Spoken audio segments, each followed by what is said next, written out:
Call the meeting to order. Let's have a pledge of allegiance. Of allegiance to the flag of the United States of America and to the republic for which it stands, one nation, under God, indivisible, with liberty and justice for all.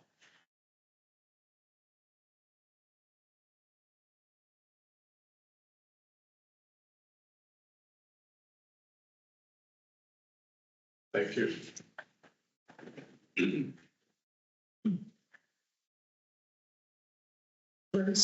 Tracy, roll call if you would, please. Johnson McMillan. Here. Wayne Schmidt. Here.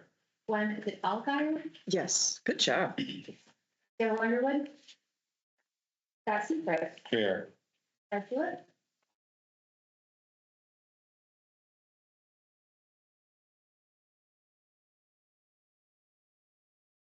Georgie Crawford, sorry. Right. Yeah, she did. John and I, second. I was just waiting.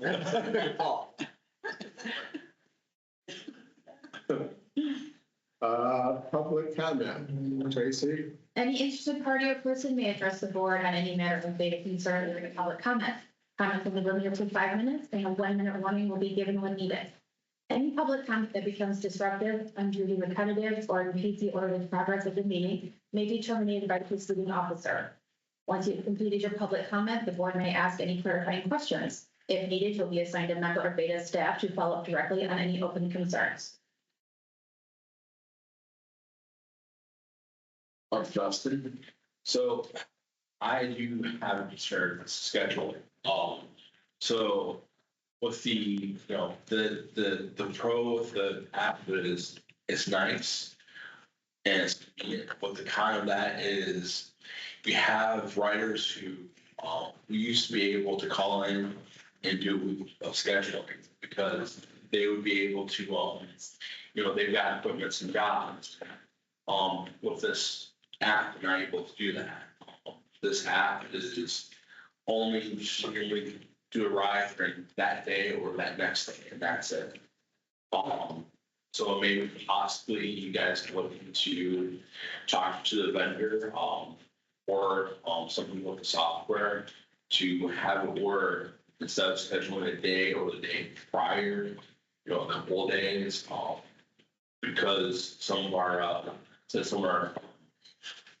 folks for who are customers at CMH have a kind of have a barrier in order to get to places. Some of them work, some of them have to have errands. So some of them have to have appointments and they can't do it that next day or the day of. So, thank you. Thanks, Justin. We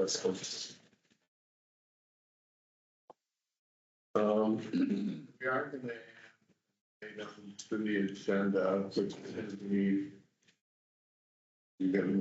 office for Gwen. So we're going to make that 6A and the consent calendar will be 6B. And with that, I would ask for a motion to approve the agenda as amended. So made. Second. All in favor? Aye. Opposed? Motion carries. Thank you. Now, Gwen, they put you front and center. So what should I do? Stand up and, Tracy will administer the vote. oh, You have good. to go there. I gave it to her. Okay, Okay. so then, okay, well, we just need you to raise your right hand, read it. Everyone loves this part. It's short and I didn't have to sweet. do this It's last a new time. thing. Oh, I was going to say, I, Gwen Allgaier, do solemnly swear that I will faithfully, truly, impartially, and honestly, to the best of my judgment, skill, and ability, execute and perform the duties required of me as a member of the Bay Area Transportation Authority Board of Directors. I just need you to sign it. I'm I sorry. just need you to sign it for me, please. Oh, And then just like Tracy at the Yeah. end of the meeting. and thank you for taking me back.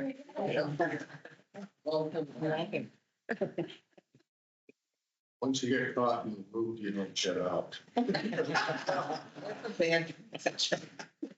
I gave this up reluctantly. Have our search for Consent calendar. The purpose of the consent calendar is to expedite business by grouping non-controversial items together to be dealt with in one board motion without discussion. Any member of the board, staff, or in public may ask that any item on the consent calendar be removed and placed elsewhere on the agenda for full discussion. Such request will be automatically respected. If an item is not removed from the consent calendar, the action noted in parentheses on the agenda is approved by a single board action adopting the consent calendar. Consideration of approving the following minutes: the regular board meeting minutes of June 27, 24. Consideration of accepting the following reports: fiscal year 24 Q3 ridership, fiscal year 24 Q3 turnover report, correspondence, staff compliments, BATA board tracker. I was going to ask that we move the ridership report to what could be item 7, just because I think that's important that we all kind of take a look at that. Other than that, do I have any other items? If not, do I I'll make a motion to move the consent calendar as amended. Thank you, Joe. Thank you, Wayne. All in favor? Aye. Opposed? Motion carries. So, item number 7. Do you want to do that, Eric, or who do you want? Sure, yeah, I can tee it up. So on a quarterly basis, we include a ridership report in the board packet. As you guys specifically here for Q3 of fiscal year 24, let me take a step back. So we've got our transit master plan that we've been working towards for the last 2 years, which is showing where to emphasize bringing back service, where to focus on ridership and things like that. So we've been able to build staffing levels back, and we've been able to focus and kind of bring back and layer service in relation to that transit master plan, and the results are working. We're seeing increases specifically month over month and quarter over quarter in ridership, mainly on the fixed route side, which is where we want to put a lot of the emphasis at, because that's where it's most efficient. We move the most people and things like that too. So if you look on our fixed route side, we're up 50% year over year. If you look at the same quarter from last year, we're up about 30% from quarter to quarter. So we did about 60,000 rides on the fixed route side and 77,000 here. We did get a little bump with Cherry Festival being the first two days of the last at the end of June. The rest of Cherry Festival will be included in the Q4 report, which we always see an increase in ridership around that time. On the link side, our demand response side, that ridership is a little bit down, but that's to be expected.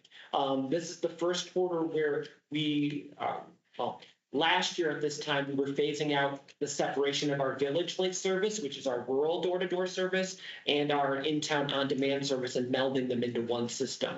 So that's just a little bit down year over year, in line with what we've been seeing quarter over quarter. If you look at last quarter and Q2, it's right in that ballpark. But if you look at the whole quarter altogether, we did over 115,000 rides, which is really good, which is about over 30% increase year over year if you look at the same time period last year.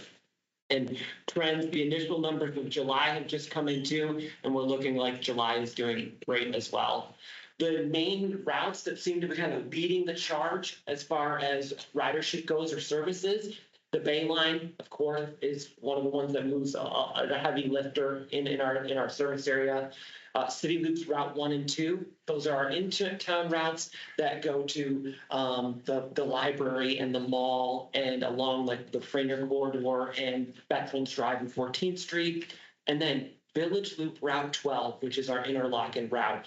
It's just It has a very, very high ridership. It performs almost as well as some of our city loop ridership does. We see a lot of people coming out of the Chums Corners, Interlochen Corners, all along that corridor as they come into town. It's a really high performer one. So a high level snapshot of the ridership there. There, for board members that weren't here in 2019, 2019 is our record ridership year that we, since COVID, have been striving to get back to for a long time. And this is not quite there yet, but it's certainly a lot closer than we've been. Do you have a sense of how close we are to 2019? Sorry to put you on the spot. I don't. We're going to be over 400,000. Yeah. Probably. We were pushing close to 600,000, I think, rides in We were. 2019. Yeah. So if we break that down to the quarterly level, 100,000. See if it keeps going. Yeah. So we're getting there.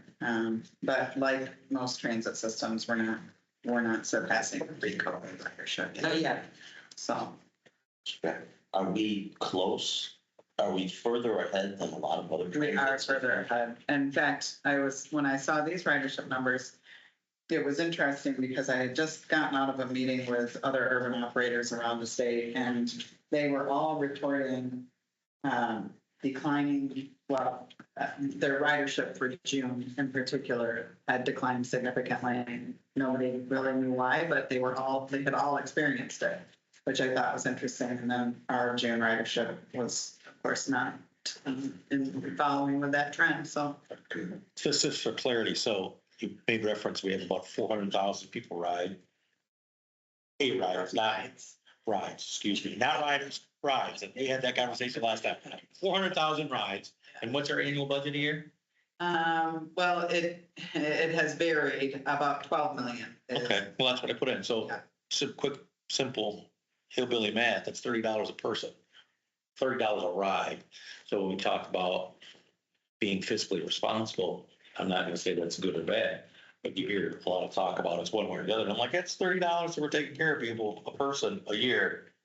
Pretty cheap, And we. considering all the bureaucracy, the government gets involved with Right, public transit. right. Yeah. And it is a subsidized service with all of the federal and state dollars offsetting that $30 a ride hypothetically, right, at about 60%. Right. So Yeah, so locally, locally, it's even cheaper. Absolutely. But are we similar? I know costs have gone up, inflation, things like that. Are we running roughly the same cost-wise per ride as we were in 2018, 2019? I mean, $30, yeah, and for some people, that's, worth way more than the $30, the ride. well, Are we kind of, I mean, without tracking our numbers, I would say off the cuff, I mean, expenses have gone up significantly. okay, so, You'll see that in the budget. You'll Well- see expenses from the past, you can look at that. right, but what I'm trying to get at is I know to account for some of the inflation and things like that, but we're, to the commissioner's point, still keeping a tight rein on it, all things considered. Yeah, At per ride, we're better than most transit agencies, is what I'm asking. Yes, I have not compared it to other transit systems. Okay. We'll have to do that. no, What do you think those It becomes biggest things are going difficult. to increase costs? Yeah, It's gonna- I mean, especially in labor. but no doubt, and I mean, Fuel's been down. people are at. insurance and labor. Yeah, insurance. 2019, roughly the same budget, right?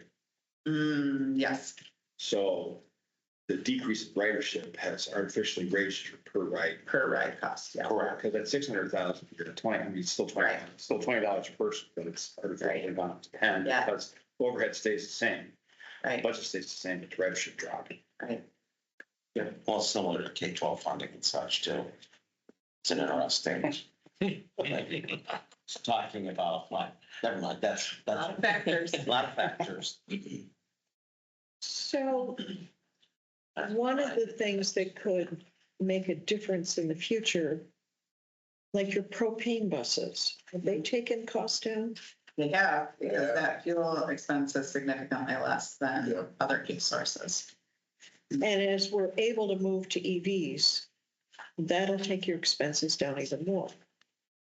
In Potentially. theory. In theory. We haven't experienced it yet, so I'm hesitant to say yes, but potentially. I think it'd be a blend until technology gets there, but Yeah. propane buses are less maintenance too, right? Yes. Do you, have I read that you've received an EV bus or but you can't charge, you can't plug it in yet, right? Infrastructure. That's a We really have- important part. It is. We have 4 EV vans that we are currently just slow charging in a regular outlet, Okay. which takes a fairly long time. So that's not a super efficient way to do that. Is that because of occupancy issues? No, it is because it's a convoluted Okay. Fair enough. MDOT issue. And then they have not been able to identify chargers to put on the state contract. We have funding authorized by MDOT to buy the chargers, but they don't have them available on the state contract to use the funds towards.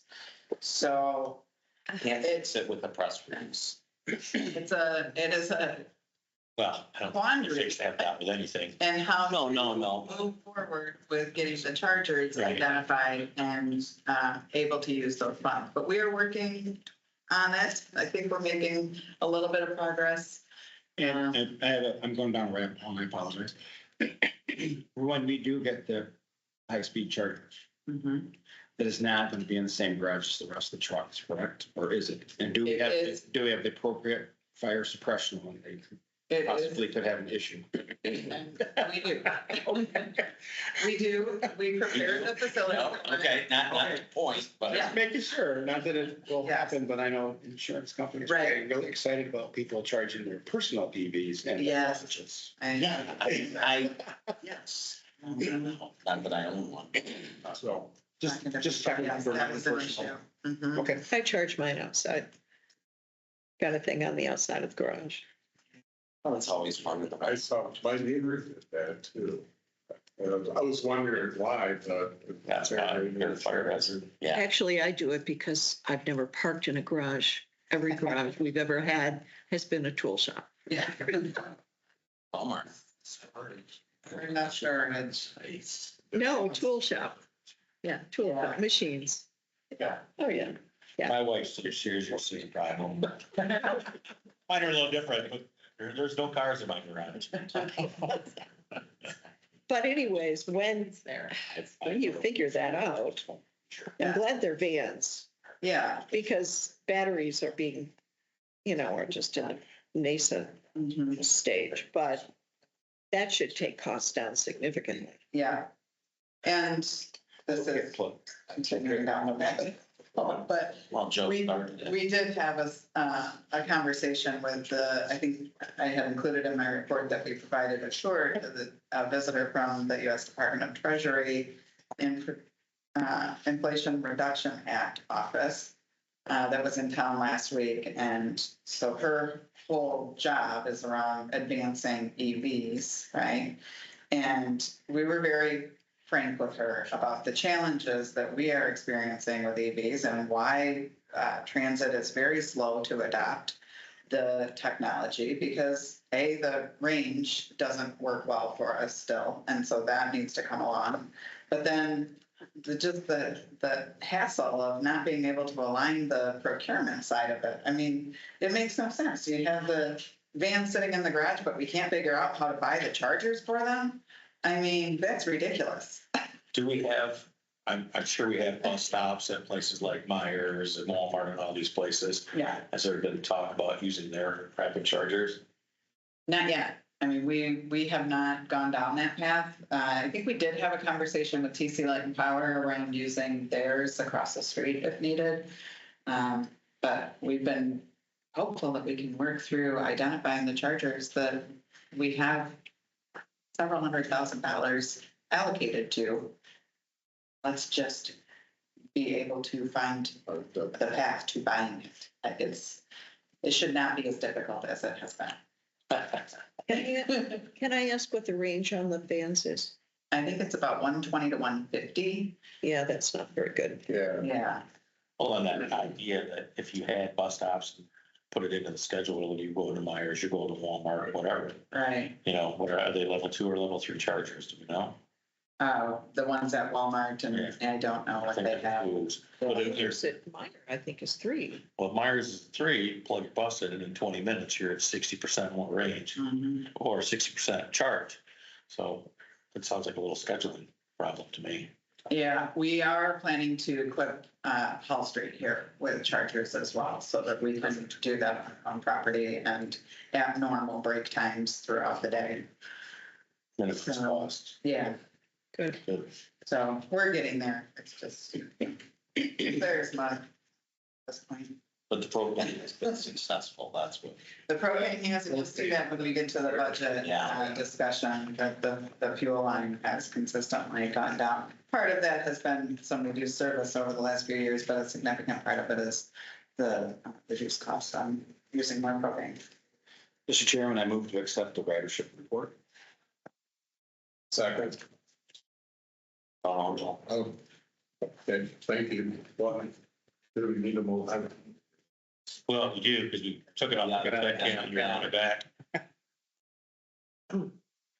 have a motion to approve. Do I have a second? I'll second that. All in favor? Aye. Opposed? Motion carries. Thank you. On to Kelly.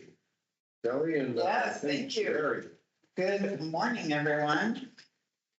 I mean, I can't really top my news that we got the certificate of occupancy. Finally. I sent it in an email, but I think it's very repeating. Finally. I'm driving by watching them pour concrete and I'm like, really? Larry. It's quite a road, but we made it. Want to also officially welcome Commissioner Allgaier back to the BATA board. For those of you that weren't on the board when she served previously, she, about 6 months, if I recall, prior to Commissioner Kramer's appointment. And with Commissioner Kramer's resignation from the commission, they have appointed or reappointed Gwen. So thank you. Thank you. For coming back. Makes it fairly seamless, having served recently, so. Also, just heads up, Chris and I, as well as Sean, our procurement and grant specialist, will be attending the Michigan Public Transit Conference next week at Crystal Mountain. Always a good event that brings lots of transit people and vendors together annually there. On Monday, we'll be providing a tour of the new facility to the FTA representatives, our project manager, as well as the one of their community planners out of Region 5, which is based in Chicago. That was the FTA, 1 o'clock. Would you like to come? Anybody that would like to is welcome. They'll be there. Okay. I'd like to. I have a different meeting. Okay. Monday? well, maybe. Maybe. Restaurants. If you text it, I'll double check. Okay. And I'll do Jot the it down. same. I didn't, Susan Weber, who's the community planner from Chicago, has been integral in supporting the effort to bring the new facility to life, especially in the early stages where we were procuring the land and working through all of the NEPA processes and securing funding. And she's been a real resource and advocate for us. So excited for her to see the facility. We, shortly after that meeting, will also be providing a tour to Harvard Transit, which is another transit system from downstate that's going to be working with Progressive to build a facility in their community. And they have just recently received a grant from the same funding source that we have received ours from. So lots of transit systems that have facilities coming up that are very interested in our project and are making trips to come and visit it. So that's good. Grand Haven. Yeah. So, what else? Oh, another mark your calendars. So we're planning our public open houses for unveiling the new facility. The stakeholders with dignitaries, et cetera, will be October 3rd from 4 to 6. That's right. And then we'll be having a open to the public block party, kind of a neighborhood there party. We'll be doing hot dogs and maybe some outdoor games, that kinds of things. That will be that Saturday, October 5th, from 11 to 1, What was the time on the 3rd? 4 to 6, What time on the 5th? 11 to 1. 11 to- So that one will be much more informal. We won't have, a cadence of speakers and all of that. The one on the 3rd is the formal invitation will be sent and including to all of you. So but this is just a heads up to get it on your calendars. I know the dates are approaching quick. What's the address of the new? 1340 West Hammond.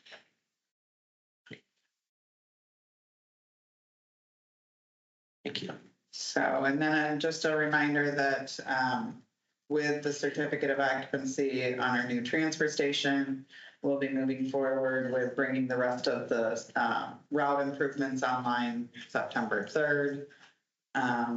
And that includes the increased services to Kingsley, some school services that are returning, a new school service to Glen Lake. To Acme and Williamsburg Yes. as well. A school service to Glen Lake, tell me. Can you give Glenn the details of the Glen Lake? So Glen Lake Community Schools, previous years has done a yellow bus from the M72 Park and Ride. That's the M.1 that's right there, just down from Glenn's landfill that's there. And they are not offering that service this year. It was for students that were outside of the Glen Lake school zone. And so they reached out to us. We already have a service that's running that direction. It's Route 11 that connects to Glen Arbor. And they asked if we could, if they could utilize that service for those students that were previously taking a yellow bus from that location to and from school. And we looked at our service footprint and are able to modify that service to be able to meet the needs of the students. So that service will be open to the public. It will. So if there's anybody else that, maybe staff from the school that want to use the service, they could also use that service. So you park in that park and ride slot. What parents are doing is they're parking in that park and ride lot in the morning. They jump on the BATA bus. On our way up to Glen Arbor, we would drop them off at Glen Lake Schools. And then on our way home, way back on one of our routes coming out of Glen Arbor, we would run into the school, grab them and take them back to the park and ride. Okay, good. Yep. Thank you. Any questions for me? Okay, then I'll invite Jerry to give his report on the completion of the headquarters, and any of the outstanding work that's left. And then we actually have the budget for the headquarters building as a new business item. So get to that in just a few minutes after this report.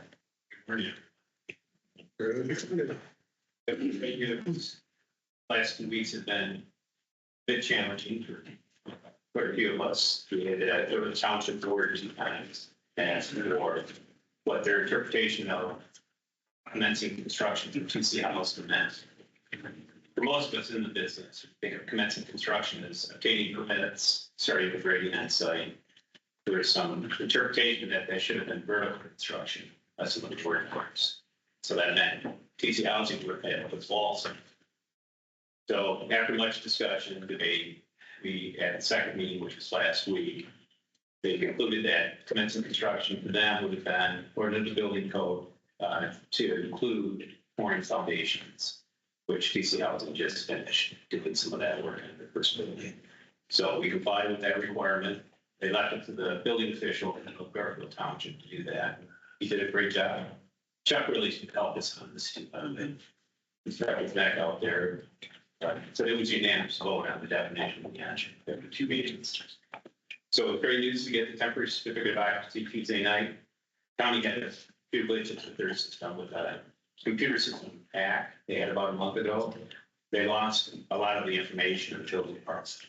So they had to enter On Tuesday, they shut down and said, look, we need time just to re-enter all these building permits, like 1,300 of them.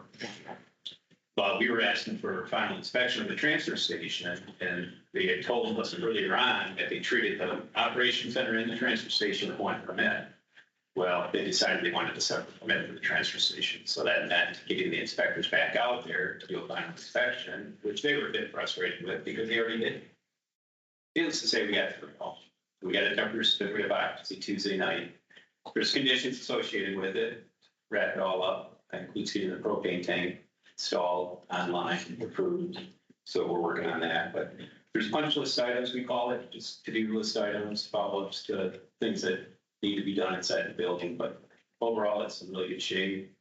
And very pleased that Crispin followed through getting that temporary certificate of occupancy. So that's where we're at this point, and I'll talk about budgets later, if I answer any questions you might have right now. I think the timing on the propane tank and getting that part completed is the end of the first week of September. It's what sticks in my mind. Yeah, that sounds right. And we did pour all the asphalt, we got the bollards installed, all the concrete, the saddles, procedure plan. It really nice. Yeah. Is that going to be a push as we go further down and get away from diesel fuel? I mean, yes, although I don't know if we'll ever be completely away from it because of the large vehicles that require it. There are school buses now that are operating on gasoline because of its cost. Oh, are there? Okay. Bluebirds make it, they're really providing the gas. Yep. They run back on. Yeah. well, Maintenance costs more than way more the town time and maintenance costs for the emissions. Yeah.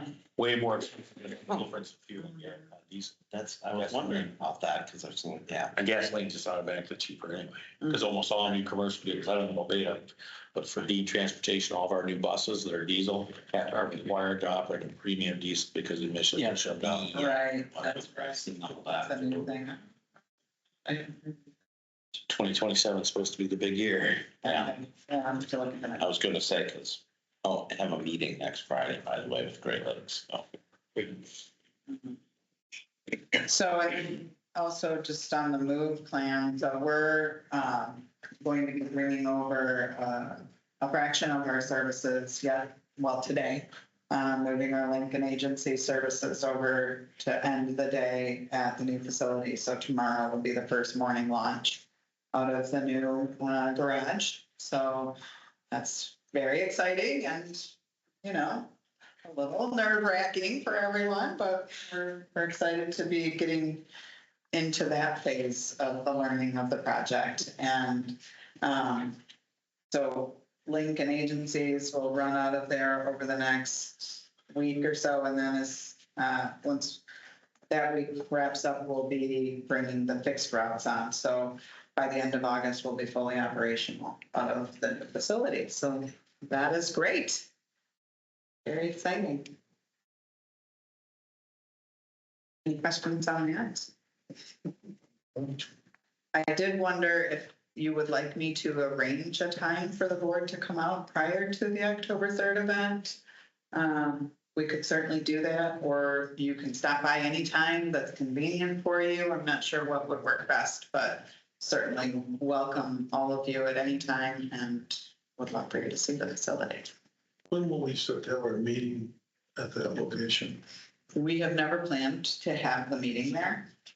So it will continue to be here because this is where the buses come. So people can attend the meeting by bus that way. It's more centrally located and has room for the public. The conference rooms that are there are smaller. Yeah, they're not very big. Yeah. It seems like it would make sense to have a date and as many of us could come as Okay. possible. And then you don't have to repeat the spiel. Mhm. So I think times.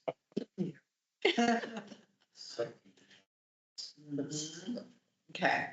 And it's scheduled at the most inconvenient time as possible for your schedule. All right. Well, I will get something in the books for early September. But everyone can make it. Yeah. Okay. On the chairperson's report, the only thing I have to say is, Kelly and I traveled to Grand Rapids in anticipation of doing mediation, which Grand Traverse County had no intention from the get-go. So we wasted our day down there. We wasted in Grand Traverse County, and we I was there. Yeah, you were there. Wasted money on the mediation for no reason. The mediator said he's done over 1,200 of these, and it was the first time he's experienced where a party came to mediation with no intent of mediating in any way, shape, or form. He was astounded. Yeah, well, you talked to him too, didn't you? Oh, yeah, he went from room to room. Yeah. He was disgusted too. Yeah, he was apologizing to us, and it's like, why are you apologizing to us? It's nothing you did. You didn't do anything. So, Yeah. Yeah, he was disgusted and yeah, he was apologetic. Like a royal waste of everyone's time and money. yeah. So, but This anyway, I did responsibility. forget to include an update on that in my report, that the next date associated with the lawsuit is September 30th. And there's a combined hearing from both sides. So the county has filed a motion for summary disposition, and BATA has filed an amended complaint. And so the judge has scheduled one hearing to hear both arguments, and then we'll make a decision after that. So that is the next date that I expect to have any update. and I will get back to the mere fact this never should have happened had two commissioners done their fiduciary duty and brought these three boards together to discuss what we were going to do that was recommended by an outside consultant. Had that happened, none of this would have happened. And they need to assume responsibility for that. They're trying to push it on other people. And no, it's a direct actions, and I'm going to say their names. Commissioner Henschel and Commissioner Jewett, direct from them. That's where all this time, energy, resources, everything has been wasted. And Leelanau County learned that we cannot trust them as a partner. Yeah, We trusted they were going to honor the intent and past practice.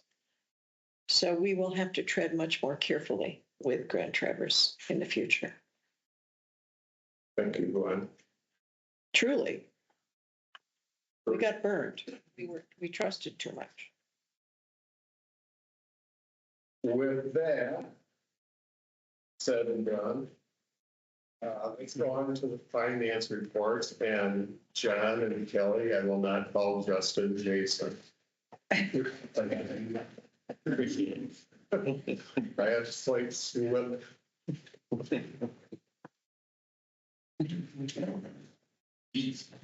Okay. 16, we've got the income statement for this year through July of 24. Fare box revenue is strong and well above budget for this year. We've got the same thing kind of going through all categories. The non-trans revenue includes the sale of calves. Local revenue, the way that this sheet was built, and I noticed it a little bit later on, was that it included all revenue from what was being levied in one spot. And so it makes it look like we're way behind. But those levies are coming in every day now. So that'll be catching up here pretty quick. So it won't look so under budget. State formula and contracts, we're a little bit under there. That's because we're under budget overall in our expenditures. And then we're about right on with federal operating. So that all looks good. Other revenue includes all of the interest that we've earned. We continue to earn about 5.4% interest on all of our investments. So We do know that cuts are coming potentially soon, but will probably remain a little bit higher into next year. So when we get into the budget, we'll still show quite a bit coming in for next year as well. And then last but not least, refunds and credits. That is pretty much includes like anything that we've received from claims on accidents that we've had for the year. So overall, our total income comes into 11,846,000. As we move into expenses, like I mentioned, we're a little bit below budget, but we're pretty darn close. So everything looks pretty good there. In terms of what we talked about a little bit earlier with fuel and lubricants, the transition over to propane has been a big savings for BATA. And so we're averaging, I think, on average 140 a gallon on propane. Of course, we expect that to be even better as we get the bigger tank on site. We'll be able to buy in bulk at cheaper rate. So we'll see savings there also as we work into the budget for next year. And I don't know, does the 140 a gallon include the annual rebate? That does not. Yeah, I didn't think so. So that's about $100,000 a year Yeah. that we get back as well. Mhm. And then, of course, we've got utilities. We've had a lot of conversation about that as it goes into next year. We've been asking for projections on what it will look like in terms of running the new facility with little help. So as of right now, we're going to be monitoring that very closely. We have put money in the budget to anticipate what we are going to look like in the new facility. But as of right now, for this year, we're under budget currently. So to come in at the end here, total expenses, we're at 9,520,000 overall. There at the bottom, net income, 1,003,000 through July of 24 for this year. Any questions there? Okay. Page 18, our statement of net position. This is total assets. We've got cash listed, and then under there, Michigan class, we've got a general fund, operating fund, capital reserve, and our new facility reserve all coming in for total current assets below at 19.4 million. And then, of course, you've got the new facility at 24 million, fixed assets at 7.7, all combined down for total assets. The mid part of the page, just under 54 million in assets. It's gone up pretty significantly over last year. The second column, you can see we're at 30 million. So a lot of growth over the last year. Moving down into the liabilities and the net position, we've got our payables, deferred revenues, accrued expenses. A lot of that includes our insurance that we pay over the course of the year. And then our net pension liability, which comes from our audit. And then, of course, operating reserve funds, all that capital and new facility, all listed there as well. Investment in capital assets, all balancing out at the bottom there at, again, 53.9, just under 54 million. Any questions on that at all? Okay. The page 20 just has the operating reserve information. You can see we earned $121,000 in interest for this year. So right now balance is $2,738,512. And then there's just a little note there. As the revised budget expenses for this year, we're at $13,249. We're at about 19% of that when it comes to our current reserve, and the policy that we currently go by is it doesn't exceed 30%, and that 30% number is 3,974,000. So we're under that as of right now. But we have the 500,000 that was approved at the lot. Correct, and that's been transferred over, so you'll see that reflected in August's numbers. Yeah. And then going to page 21, we've earned $240,000 in interest in our capital reserve fund, and then we've got some expenditures that have occurred through the year and some pending cash transfers. So as of right now, we are at $5,304,855. You know, when I first looked at that number, the net revenue side, a couple pages ago, I was like, that can't be right. So then I went back to the balances, took flat 5%, $875,000. It's amazing to me.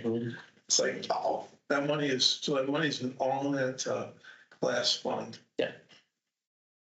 That's incredible. Yeah. And earned quite a bit. Good guy. Well, Yeah. I caught you in a mistake there. Had me on. Thank you for looking. Page 22, our new facility reserve. We are starting to get to the end of state funding for the new facility. So the next bill that we get, we will start going down here. But as you can see, at the start of the year, we were at just over 5 million. We've earned $286,000 in interest. We've also gotten Housing Commission infrastructure reimbursement that's included in that, 488,000. And then you can see the various expenditures there, some pending cash transfers. So right now we are sitting at 7,603,290. And then we've also got pending proceeds coming from the Diamond Building. So that'll add to it once we receive those as well. Any questions? Throwing a lot of numbers at you. Yeah. Based on that, do I have a motion to accept the fiscal year 24 Q3 financial reports? So moved. Second. Aye. Opposed? Motion carries. Thank you.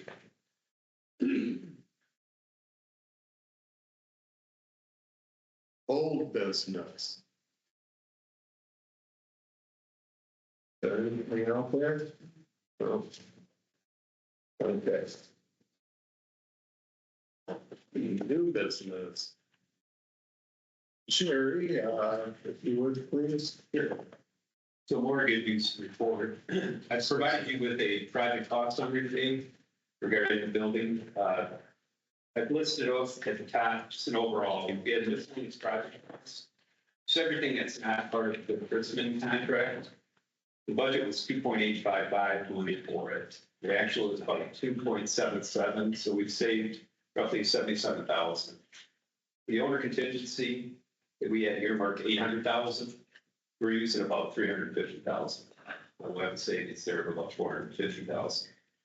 The Chrisman contract, which was 25.8 million, we anticipate that's going to come in under.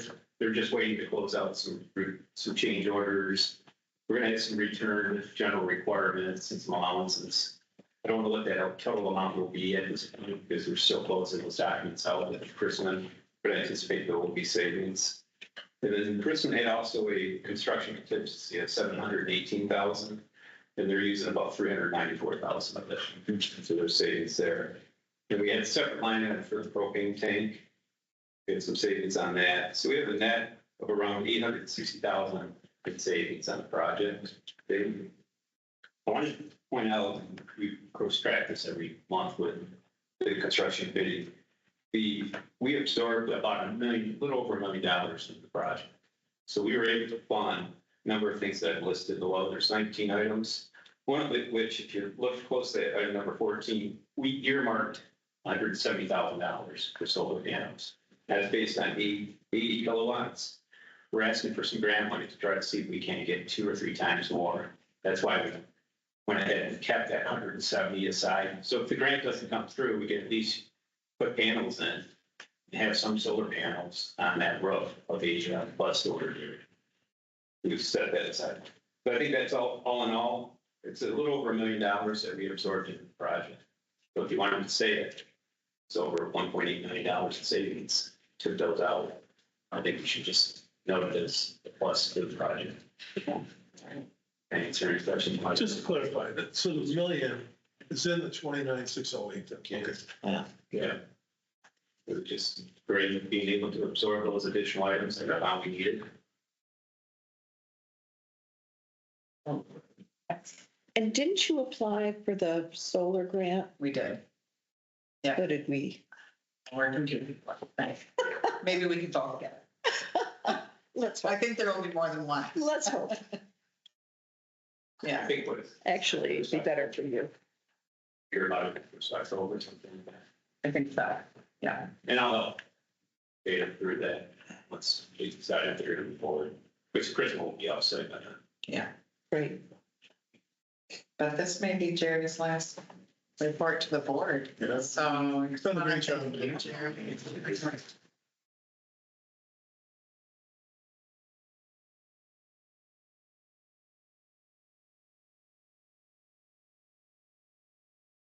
You guys have been great partners. Couldn't have done it without you.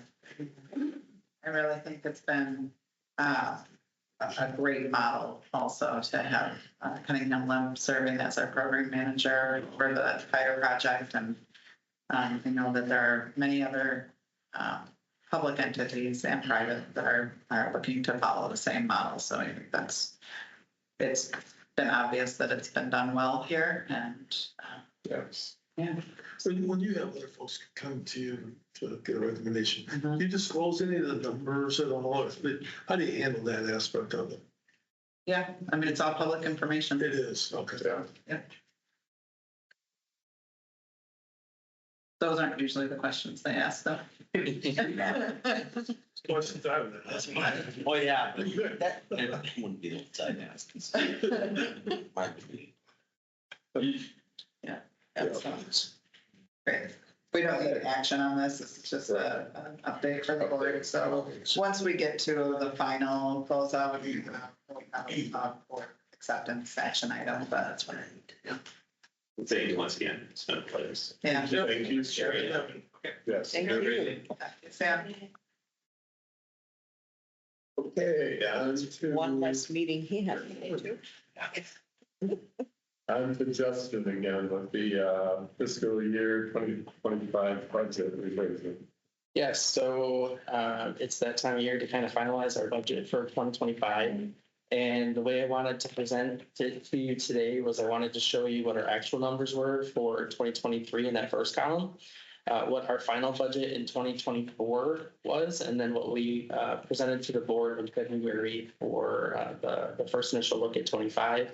And then the final column to the right is what we are looking at for the final numbers for next year. And so some of the things I want to highlight, I've got some notes here at the bottom, but some of the things I just want to focus on. Passenger fares have been real strong with, like you can see, ridership has increased, service levels are increased. And so we're looking to hit around 600,000 in passenger fares for the year. And so to absorb some of those into next year, we did bump up fare box revenue to 565 for next year. Under the 4615 advertising area, we bumped that number up as well. Wayne has been selling real estate on our buses and our benches and everything he can find a spot on. So we're over 175,000 this year, and I know he's aiming big for next year. So we've bumped that up to 150 going into next year as well. For our local levy, for our tax jurisdiction, values went up about 8.5% over 2023. And so there's a pretty significant increase for taxes that will be levied coming in. For state operating, when we initially brought the budget to the board in February, they had told us to work with the same numbers that we had from this year, which were 40.2993%. They later came back after they got everybody's budget in and said, whoops, we didn't mean to have you use that number. We'll have something for you later. And then we waited and then found out it's 35%. So there is a decrease in state operating assistance, about 550, 560 there in line 41101. And of course, with BATA switching from a large rural to a small urban, our funding sources are changing a little bit. And so our federal 5311 non-urban, we were originally anticipating about 222,000. That number is now about 337. And then the 41302, 5307 small urban, we were looking at just over 2 million, and now we're at 1,952,000. And so with all of that balancing and going back and forth, ultimately in February, we came to the board with 13,512,350, and now we're looking at 13,377,085 for revenues for the upcoming year. Any questions with that section? Okay, moving on to the expenditures on the next page. Again, I've got a few notes here at the bottom. One thing I want to highlight, as we talked about ridership and service hours and mileage and all of that type of stuff, at the beginning of this year, October 1, driver pay increased 25%. So when you look at these columns from actual to this year going into 25, that's why you're seeing the bigger increase there. And been looking at hours and been looking at actual pay and trying to calculate what that's actually going to look like. And so originally when we came to the board, we had numbers in there. Now that I've had time to take a look at it and kind of look at what we've got some positions that we have open that we haven't quite filled that are included in this. And so there's pretty solid numbers in there when it comes to what we're looking at to meet service levels for the upcoming year. Also within this, the 5399, the other services line, we have a lot of new technology that's going into the new facility. And so we've looked at all of those contracts and we've built all of our annual costs into what that's going to be going into the next few years. And so you'll see that other services line has gone up about $150,000 going into next year. But right below that, in line 5401, fuel and lubricants, as we talked about fuel costs have, we've been using a lot more propane, which has saved us quite a bit of money over what we forecasted when we did the budget for 24. And so, of course, going into next year, taking a look at what we've been paying and our consumption, we have padded that a little bit just to make sure as we make that transition, we continue to use propane and considering bulk purchasing and having less deliveries in that larger tank, that the costs are going to go down, but still making sure that we leave them there to pay the bills. So overall, once you get down to the end there, our total expenses are looking at 13,497, 148. After everything's said and done, and we consider a capital reserve contribution at the end, which is typically about 5%, we still have about 343,000 left over at the end of next year. 343,000. Sorry, that's yes. Okay. Yeah. So after that's also taking into consideration, depreciation and all of that too, which you'll see on the next page. And so after you look at our ineligible expenses, our revenues are actually just over $1 million overall. At the very bottom of this sheet, we've been talking a lot about hours and mileage. And so I just wanted to kind of include kind of what that trend looks like. Going back to 2019, we were talking about record levels. You can see the decline there, kind of leading into 22 and how it was steadying out into this year. And then we've been seeing, as we've been reporting these numbers to the state, a general increase. And so for what it looks like as of right now, we're going to exceed what we originally forecasted, the 114,000 hours that you see highlighted in yellow, and the 1.7 million miles. The way the trend is going for the next quarter, it looks like we're going to exceed those. And so going into 25, we anticipate higher hours, higher mileage, which is also why we see higher expenses. So again, a lot of numbers to throw at everybody. Any questions at all? What's your headcount change from last year to this year? I know we're at 146 now. No, overall, salary versus hourly. About 146 total FTE, that would include about 20-ish, that would be admin. 146 headcount. Headcount? Yeah, which is not FTE, right? I'm sorry, headcount. Yeah. You're right. Yeah. That's the new count. That's where we are today. That's where we are today. Today, about That's what he's budget 146 about, headcount. 146. Yes. And your actual in 23 was somebody? In 23? Well, that's the only actual number you got. Yeah. So Yeah. I'd say pushing below like 128. okay. Yeah. Thanks. It's the reason I hesitate just on any given day, with our change and especially in the driver's area. Yeah. At what point in 23, but I would say that'd be approximately. And we're not always looking at headcount as much as FTE because of the amount of part-time people Part-time. Yeah, and how that's always fluctuating. I mean, we will hire a fill-in driver that only works 2 days a week. yeah, I you should know? have probably said FTE Yeah. versus headcount, Yeah. from what I'm looking at. Make a concerted effort to really focus on more full-time now. You know, when times were really, really tough with recruiting, we did accept a lot more. I'm only available on Monday and Wednesdays or whatever, because we can use them, for full shifts. Now, the more we get full-time, it's a lot easier with our scheduling also. Sure. So probably being a little pickier right now too, to get more of the full-time. We're running about 4 to a class still every month. We did take 1 month off and we did not have a class, but July. But we're back. We have 4 in a class right now. We're also bringing in van drivers. So they're not required to have a CDL. So they have a chauffeur's license and we pay a little bit less for them. But we're bringing in people just for van driving. Do you feel we're past the trouble spot? Yeah. Yeah, right now, I'd say also though, a little issue we're facing, just having to part ways with a couple people. Attendance and different things that we had not had as many terminations as recently, so we're looking at that, maybe root cause, like what. Yeah, for last month or something. Yeah, which is very unusual. We ran a full month, 1 month with 0, you know, terminated, so.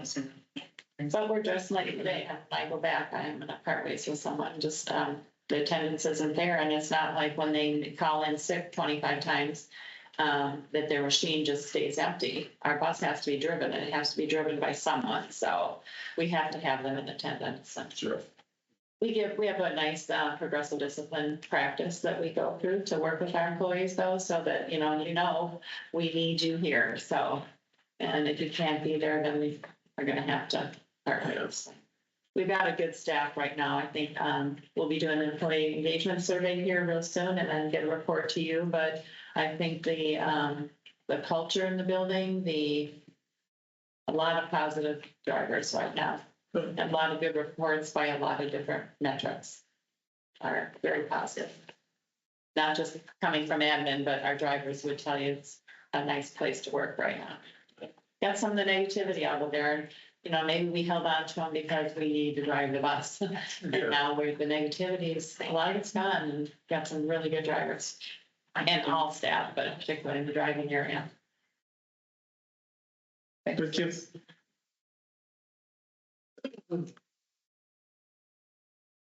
Do I have a motion to approve the fiscal year 2025 revised budget as presented? So move. Second. Any discussion? All in favor? Aye. Opposed? Motion carries.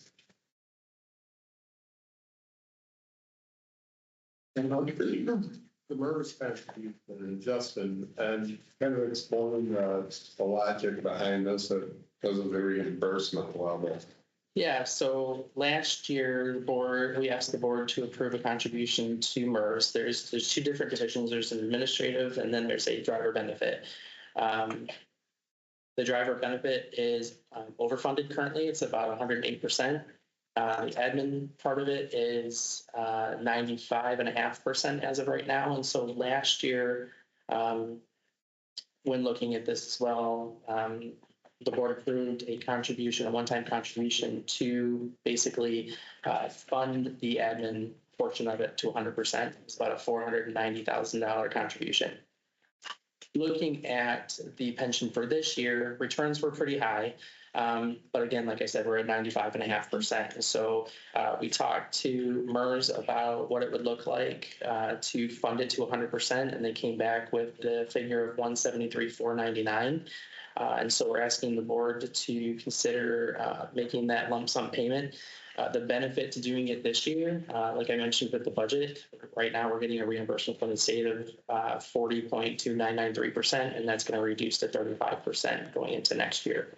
And so we'll get more of that reimbursed back to us as an eligible expense. We're going to immediate 5% return. Yeah. I will also just back up a little bit on, historically, we have always been overfunding what MERS has recommended as a required contribution in an effort to stay close to that 100% funded status. And so we've done a great job of that. Maybe a year and a half ago, our previous finance manager had brought a recommendation to the board that rather than do that throughout the year, which we were doing on payroll basis as we were submitting MERS contributions, rather than doing that throughout the year, which is an administrative burden on the payroll specialist, but B, also sending them funds ahead of time, and we could be holding on to those funds and earning more money on holding on to those funds. That maybe it makes more sense to just get that number from MERS at the end of the year and do a lump sum payment. And that way, all of those benefits can be recouped as well. So we switched from the methodology of doing it throughout the year to the lump sum payment, and this is year 2 of that approach. I'll make a motion. Oh, you want to make the motion? Doesn't make the motion. I'll make a motion. Second. All those in favor of approving the lump sum payment of $173,499 to MERS? Aye. Aye. Opposed? Motion carries. If anybody is interested in seeing the MERS actuarial report, I don't think we've sent that out, but I'd be happy to send it to anybody who's interested. Rest and read. But everyone has a hard time sleeping. John's the one. I appreciate your, I think it's only 23 pages. So Yeah. There's 3, 4 pages. Give me what I need to know. Okay, on to second public comment. That's it. Yeah, so I was thinking about this, so with the new housing project over on Garfield, Active Place 2, which is going behind Active Place 1 in Garfield, has there been any talk about maybe extending the loop, the city loop that goes around to where Airline Center is at, I think that's 4 that goes up there from Fraser and down and Garfield, from Fraser and having the down to Garfield. It stops at the Arbors there, just yeah. So with that being developed over there, has there been talk about extending Route 4 further down on Garfield to at least Arrington Place? I think you're talking about maybe 14, 7, and 7. Okay. Yeah, I know at that boat truck goes down, that's the Williamsburg bus that goes down, that's the 14. Okay. But I think there's a state loop that kind of curves around up to up on through Frazier and goes around on Hammond and goes down to Garfield. It's Route 7. Route 7, yeah. So it's staying Route 7 further down at Garfield to the That's not part of the plan right now, but we will look at that. We can look at that for the next round of changes for the routes. Yeah.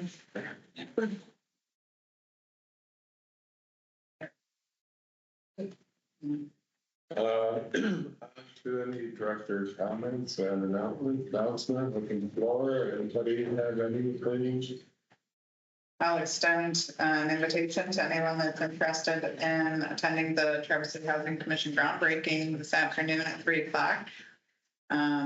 Looks like maybe it's not going to be quite as rainy as they thought. We've got a big tent out there just in case. Yeah, it's supposed to be there. Well, no, it's supposed to be. Yeah. It's supposed to be. Even that, it's looking like it might not be. They- Oh, man. All we need to do is just rain at night. Like, Anyway, I'm really excited to go to the groundbreaking. And thank you all for your flexibility in moving the time of our meeting. I wasn't sure how long the meeting it would be, so I just thought it was safer to have it in the morning. Yes. Oh, I But moved. feel free to come out Mr. Chairman, I will be at next month's meeting. Oh, yeah. on September 26th. Yeah. Just use that. If you can call and.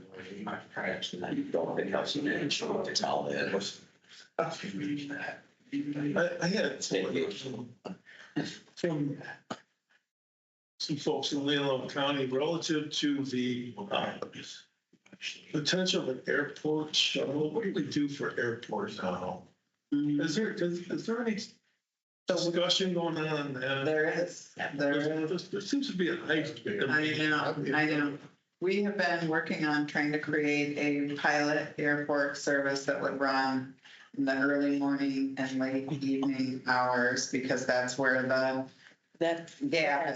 for those 6 o'clock flights, Mhm. you're talking really early. really early, really where the gap is. Yes. And so I don't have an official rollout date of that, but our link service manager has been looking into that and meeting with our via our software provider on how those reservations could come in and be specific to the airport. Do you want any feedback on that before we ironclad make the decision? Sure. I think we can. This individual, she was a CEO for Delta Dental. She's pretty sharp, really sharp. And she's got some feedback, and Great. she's hit me up a couple of times on it. Most of our requests for it come from Leland County. Yeah, it would be a Leland County deal. I mean, it would be service-wide, Right. but what I hear from most But is, she said there's something in the works. yeah, And would Eric be the person I would have this individual just touch base with? you could have her contact Eric, yeah, that's fine. Okay. Adam is working most closely on that probably, but we can get to that. Well, it was interesting, the comment was, just having the flexibility to get there, even if I knew I had to sit in the airport for 3 hours before my flight, it would be worth it. So if you looked at the multitude of flights going out, Mm-hmm. for the greatest window, so I think that's what her conversation would be geared towards. Well, because they don't wanna, they don't wanna leave their car. Well, that's I a, think, that's a big, that's a big. I think our RVs at the airport are quite affordable. On that. Well, the airport, let me to say, I have already met with Kevin. I have already met with Kevin about this, and he's fully supportive of having additional service to the airport provided by BATA. Yeah. Especially because, those early morning flights and the late flights are very difficult for people to get transportation to and from there. So, You hate to do We that. started. Front. yeah, we gotta be there now early anyway. Right? Yeah. So, At least, At least, right? but the parking is a problem there. So, yeah, and it's getting steadily worse as they're getting bigger. So look at me. We're gonna get more parking. Yeah. the hardest Actually, part that was it too. is actually on the return when you come back from I the. go back to way back, of course, on access. to I the may be the airport. when all of those things. But those are make it things you more can't difficult. control though. Those are things like, hey, we're gonna set runs. And if your flight's late, then you're gonna have to make other arrangements. Yeah. So I wouldn't Yeah, even entertain that. In order to be a viable option, it has to be a link service type of ride. I mean, we do run fixed routes through there right now, but they very rarely align with a time that somebody is looking for a ride. Airport staff uses the fixed route most because they have their schedule that they come in. Yeah, the flights are The sporadic. passengers use the link service Mhm. more often. And so that's what we're looking at is more of a tailored link service. It'll probably have a premium fare. there's some financial, for lack of a better word, kickback from the airport. No. No. Yeah, I mean, we're trying to figure out, They can't spend money outside those fences. Oh, man. and we tried, we wanted to upgrade. Yeah, we were trying to upgrade Town Line Road because that's the main access. Yeah. Better start going in, And the feds were like, nope. better start building the parking garage. Yeah. they didn't, Well, you do have. That's called town lines? yeah. No. Well, not, town line is the intersection. The entrance to the airport, that goes south is town line. Oh, okay, okay. But I remember when that was. That's it's gonna be a detour next year for some other construction. Oh, yeah, it's. Here, I'm gonna email her and you. Yes. Just It's to broken. make sure. Yeah, that'd be great. Oh, yes, yes, they are. Thank you. His other half. Okay. Okay. Do I have a motion? Hey, Thank you, Scott. you're welcome. Thanks, Mr. Chairman.